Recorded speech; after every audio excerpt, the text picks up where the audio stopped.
Hi. So I like museums.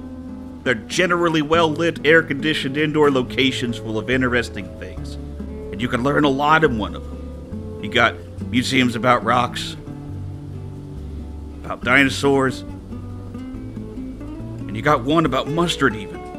It is a physical catalog of history, which is as good a quote as I'm ever going to come up with. So slap that on the t-shirt and sell it in your gift shop. Because baby, I'm nothing but added value to this overall experience.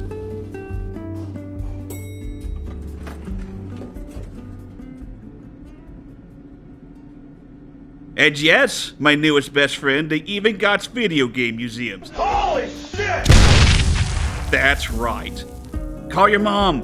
Video games are now also a part of history. Just stack that $500 sealed copy of Magic Knight Ray-Earth on the Saturn next to Michelangelo's David. I can't tell the difference between the two, can you? And certainly there are a number of games themselves that take place inside a museum, or feature a museum as like a level or something. But few are the ones bold enough to call themselves a museum and actually act as a repository of historical artifacts. A digital catalog of history?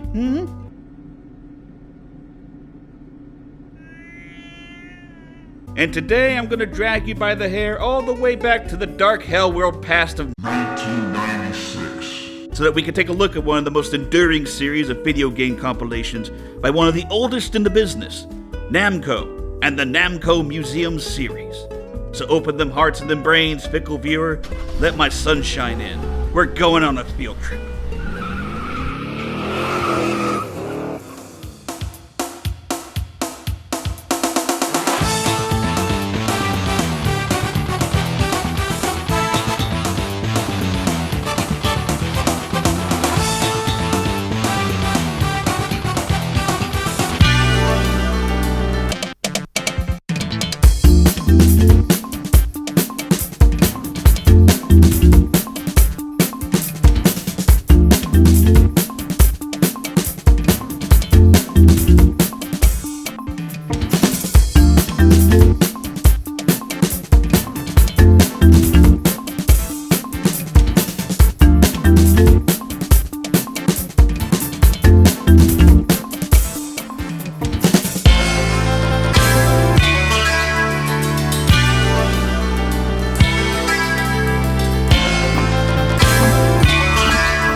So I want to bump the brakes here and take a moment to explain exactly what this video is going to be all about. This isn't a review. Reviewing games like Pac-Man and Galaga in the year is completely psychotic, and I don't need to argue for the aesthetics and vibes golden era arcade games exude. Their place not just in gaming spheres, but the overall zeitgeist doesn't ask for contesting. Certainly critical examination is welcome, but I didn't bring you in here to convince you that Mappy is awesome and Draga is foundational, though I will go into those. But rather to consider a side of video game history that's seen more and more neglected, if not outright ignored. And that side is museum features. What is a museum feature? I defined it as such. An intertextual element belonging to a particular video game that can be examined and explored outside of actually playing the game. And that's so fucking dry and boring that I want to cry, but that's what I've whittled it down to. And the easiest and earliest example of this that you could probably recall are sound tests.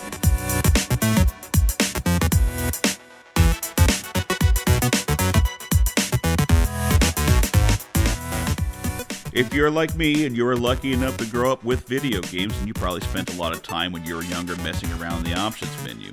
I can remember sound tests being a feature in many NES and SNES games, Genesis 2. Final Fight on the SNES in particular will always stand out to me because that's the earliest sound test that I can recall messing with. I had found out that there was a secret options menu, accessed by holding the left shoulder button while pressing start. I thought it was hilarious how I could make all these characters yelp and squawk on command over and over. It helped recontextualize the music too, because the game only allowed one instance of music to be playing at one time. So I would mash the button and listen to the new, almost garish sounds that would come out of the game. My dumbass thought this one sounded like a jockey riding a horse and whipping it, and I emulated this by grabbing a broom and sticking it between my legs and then begging my dad to watch me as I button mashed Music 0F and bobbed up and down as though if I were riding a horse.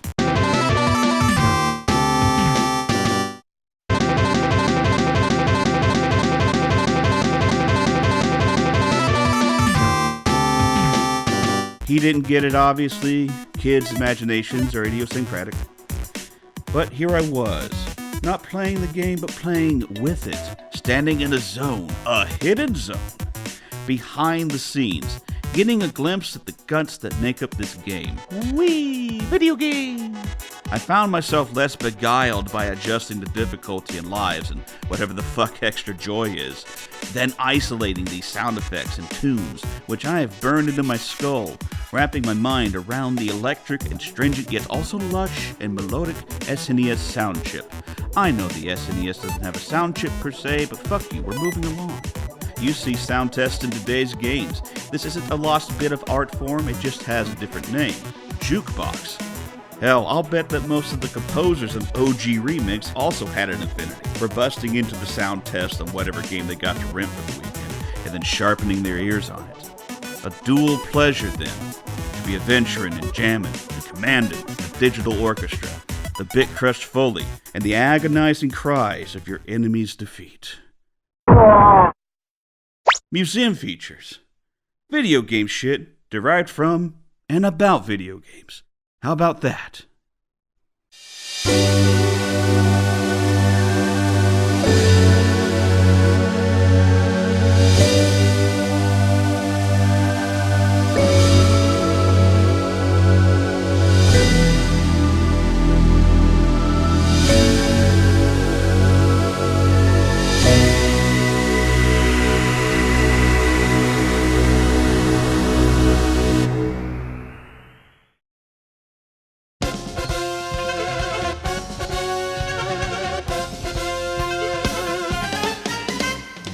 Okay, so what about actual museum features, you say? What about the stuff specifically selected for posterior and to be featured in an actual commercial video game? Well, what are some prime examples you can give me, you say, best buddy of mine? Like I said back at the 2-minute mark, I'm a bust open wide the world of Namco Museum for you. Show you what the face of game history preservation looked like back before it became a serious concern for serious people with serious money. The rare case of a video game devy owning and shepherding their own considerable and indelible history. Now, not putting Namco on a pedestal here. For every good Namco Museum release, there's been an almost equally negative one, and most recent releases in the series don't even bother with museum features, sad to say.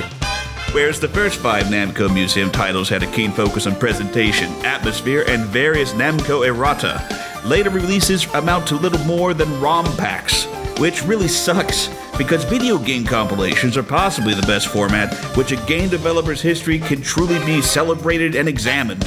And that's why I wanted to make this video, because Bubby, presentation counts for something. I could tell that these compilations were made by people who really cared about the history of Namco. I could tell these little vignettes and customized rooms were made by people excited to be working with a then-young technology, trying to incorporate these much older games into an interesting and exciting presentation. I like the idea that these people thought to make a digital museum, one that acted like a real one would, with its opulent halls and soaring ceilings with placards and glass cases. And hey, there's even a little cafe to get a bevy at. What's this, a jukebox? I'm here for that cozy Namco sweetness, that look under the hood, that sensation that one is truly wandering through history as one certainly feels in the halls of a real-world museum.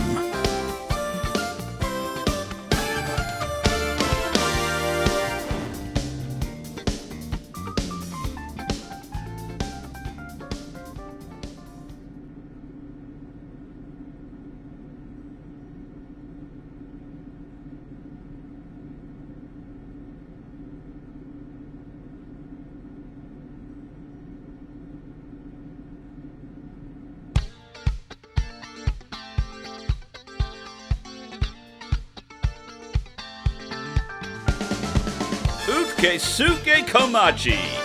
There she is, my buddy, your pal, our Namco Museum Receptionist. Because her name literally means reception, and she receives us at the start of every Namco Museum title we're looking at today. And she's real. Built to stand guard at the original Namco headquarters, Komachi-san is part of a big family of Namco robots. A hard worker of austere charm. The ultimate poker face. And just a dago cutie patootie besides. She speaks. And she also does what you'd expect a museum receptionist to do, handing out maps, providing general info, and also gentle reminders that there's no smoking in this museum. Unless, of course, you're smoking hot. Hacha! But, yeah, that's kind of all she does. Mainly a fun cameo, an interesting dose of Namco trivia, a simple formality that one indulges in before availing themselves of the buffet of historical games preservation we got on tap here in Namco Museum, Volume the First.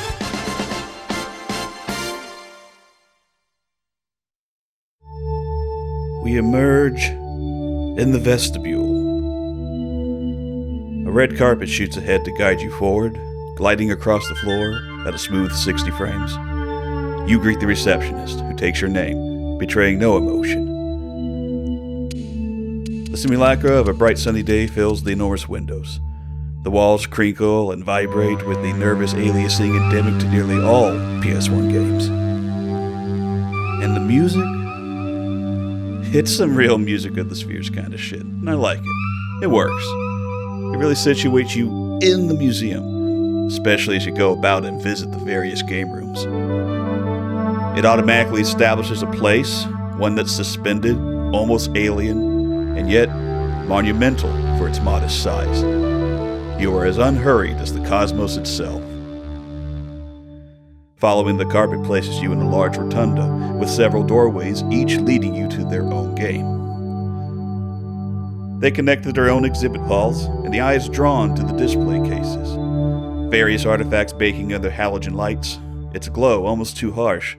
A placard bearing the legend "How to Play" next to a boxy projector displaying various sprites announces that you, soon, will be playing a game.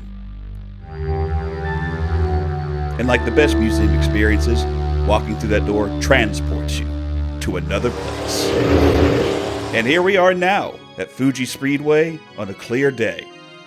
The organs pipe with the heraldry of F1 racing, the Banshee-like engines are revving, and the crowd is very politely quiet. Check out this blimp. Very cool wall of tires. Game room, PS version. Yeah, it's a cool little recreation of F1 pit stop, and it's got everything the real ones do, including this model of a real-world pole position cabinet. The music, the simple and bright geometry, the cool little details that catch your eye, they do a lot to convey the pride and excitement Namco has for its games. Like the Pac-Man room, for instance. It's based directly off of Pac-Man 2, The New Adventures, with details like the windmill and the doghouse, and of course the architectural dreamwork that is Pac-Man's abode. Also, Square Garden.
So this is the Galaga room, and it's a little bit fucking perfect, ain't it? It's like a queue in a dark ride room. You can almost feel the exquisitely cool air conditioning blow on you. You got this egg here in the middle, spinning ominously, sometimes whispering your name. Ooh, and they got chairs with big numbers on them, so now it's also educational. I got a 1. Surely there's no number greater than 1. What did you get? Oh, beans. But enough blithering and bug blastering. We gotta wrap up this corn dog.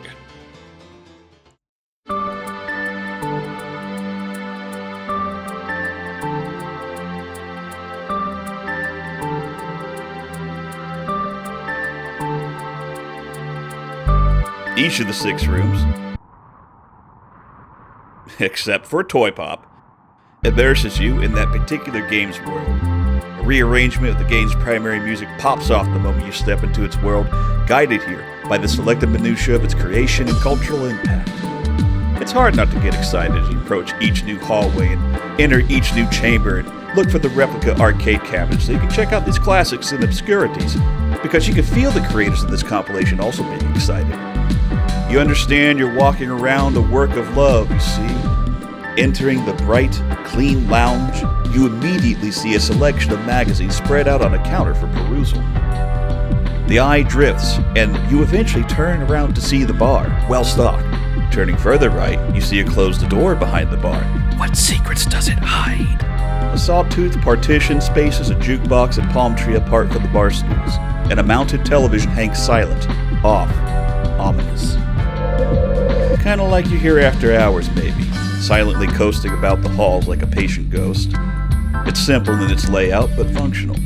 There's no question of exactly where you are, when you're here. And while it's certainly much easier to merely snag a ROM and an emulator to be able to play these games, there's something comforting about performing the ritual of loading the museum, entering the building, and then walking to the game room. It sits just on the other side of a rich physicality, a nowhere place of great importance here at your behest when your mind drifts towards the past. Curation is an art form, my good friend, no less so than presentation and preservation. And while Namco certainly struggled against the confines of an early PlayStation, there's nothing fucking here! Did you guys even try? they managed to place within those confines the first of several digital temples and reverence of their own past, welcoming you to wander and explore. And wander and explore those temples we shall, for there's a lot of cool stuff ahead. You got weird little guys, you got cool big guys, mysterious strangers, mysterious videos, and of course, secrets.